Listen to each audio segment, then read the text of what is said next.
Au mfano watu wamekusanyika wanajenga msikiti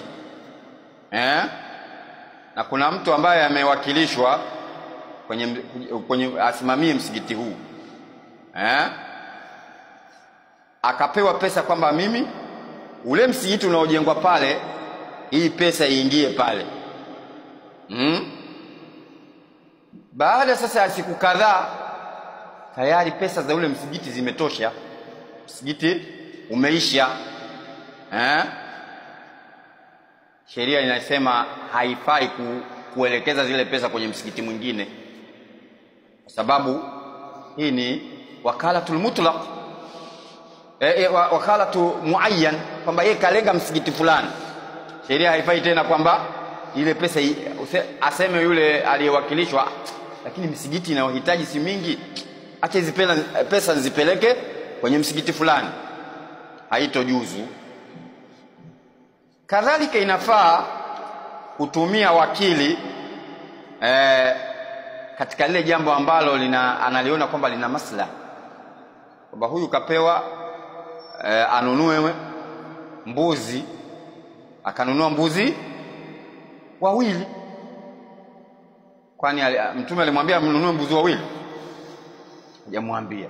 Kwa hiyo inafaa hata kama umewakilishwa, lakini ukiona kwamba hiki nitakachokifanya kina maslahi na yule aliyeniwakilisha, unakifanya, hakina shaka ndani yake.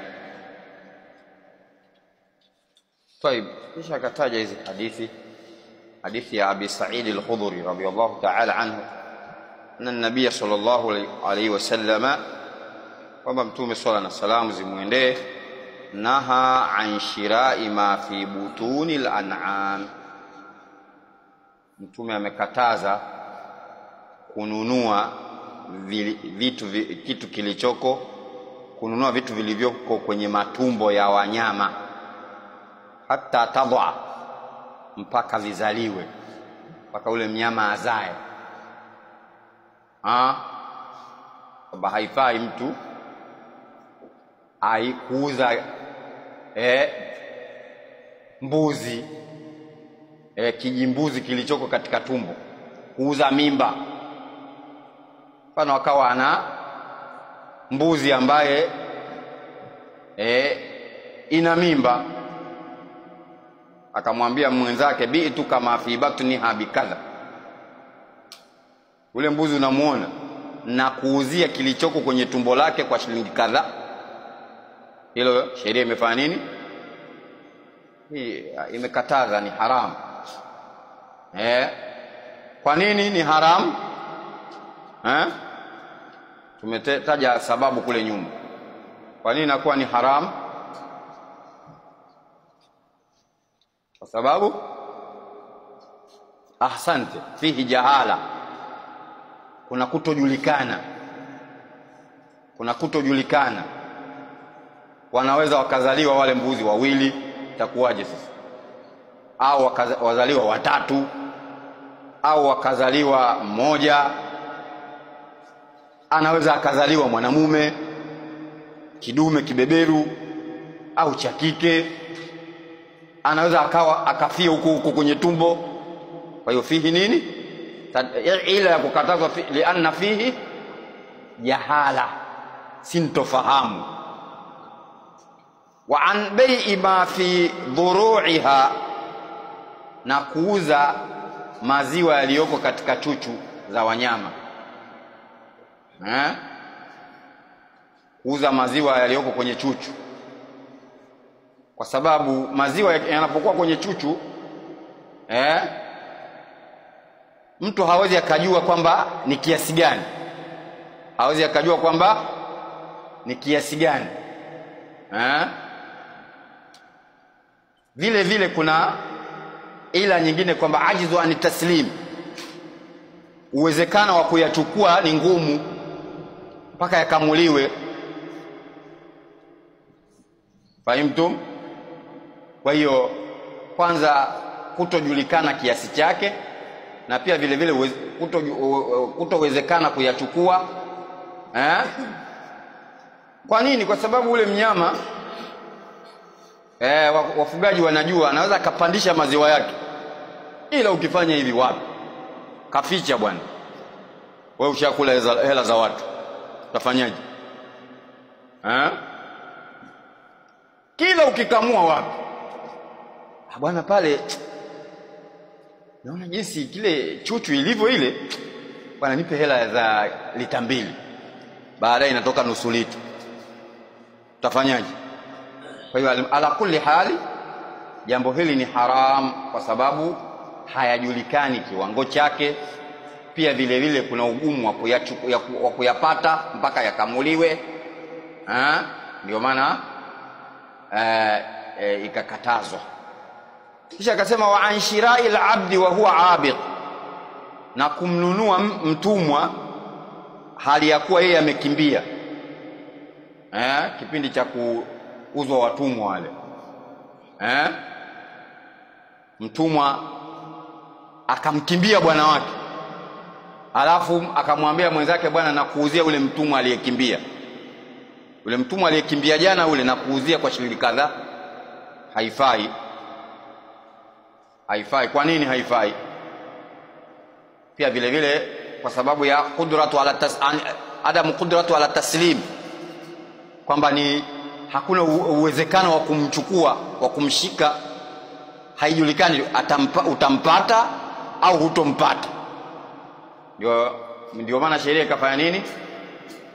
Ikakataa kumuuza mtumwa ambaye amekimbia. Amemkimbia bwana wake, hajulikani aliko, hafai kumuuza.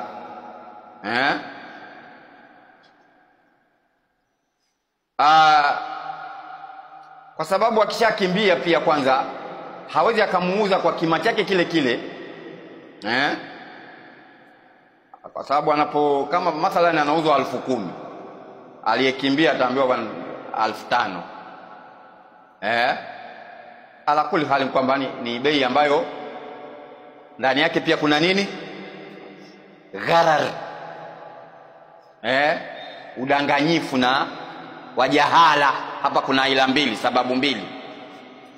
Sababu ya kukatazwa ni lianna fihi gharar wa jahala, sababu ndani yake kuna udanganyifu na sintofahamu, haijulikani yuko wapi, atapatikana au hatopatikana.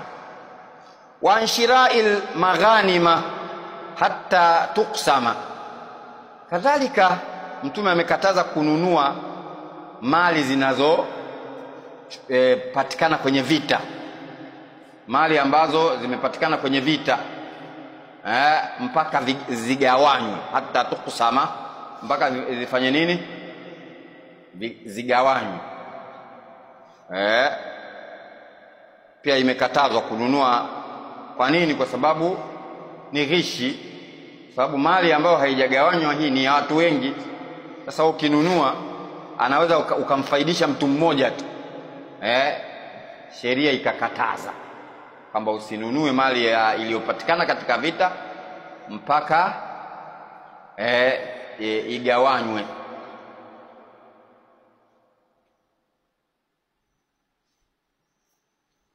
Kisha akasema wa anshira'i sadaqat hatta tuqbada,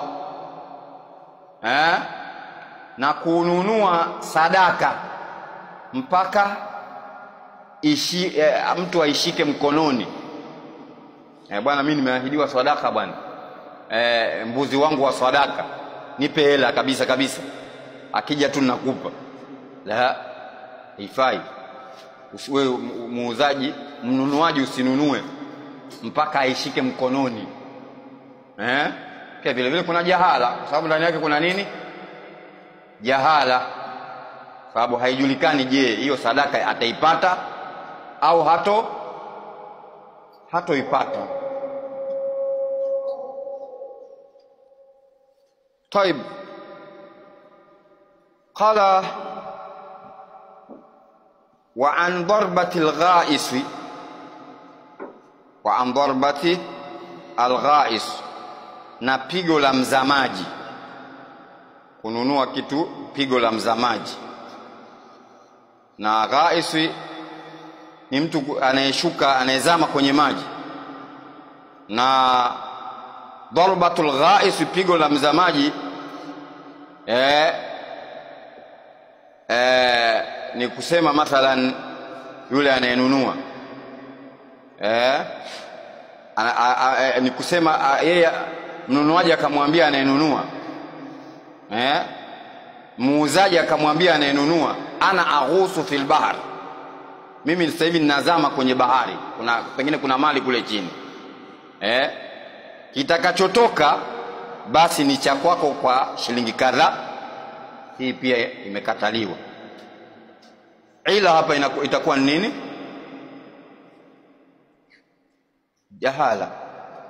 Jahala, sintofahamu, kwa sababu haijulikani kwamba hicho atakachokitoa kinalingana na bei ya hiyo bei mliopatana. Pengine anakuambia shilingi 10,000, atakachokitoa kikawa ni cha 5,000 au ni cha 30,000, ikawa ni mtihani. Anasema wal illa fi mani hadha al-bay' huwa al-gharar, kwa sababu kuna udanganyifu ndani yake. Huwa al-gharar, kwa sababu kuna udanganyifu, haijulikani kitatoka kitu gani kwanza. Kwa hiyo agharar, wal illa al-gharar. Rawahu Ibn Majah wal Bazzar wad Daraqutni bi isnad dha'if.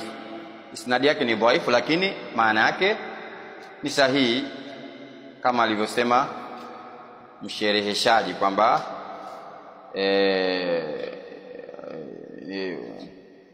isnadi yake ni dhaifu, lakini maana yake ni sahihi.